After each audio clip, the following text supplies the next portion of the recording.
పశ్చిమ గోదావరి జిల్లా ఉండి మండలం ఎండగండిలో డెడ్ బాడీ పార్సిల్ వ్యవహారం రోజుకో మలుపు తిరుగుతోంది.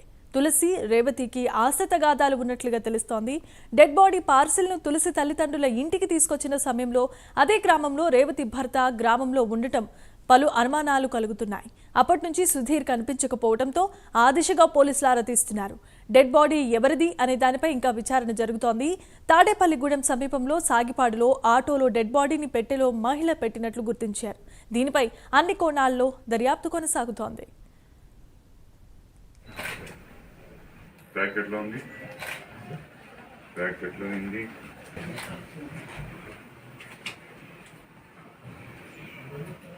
ఓకే పైన దీంతో సీరియస్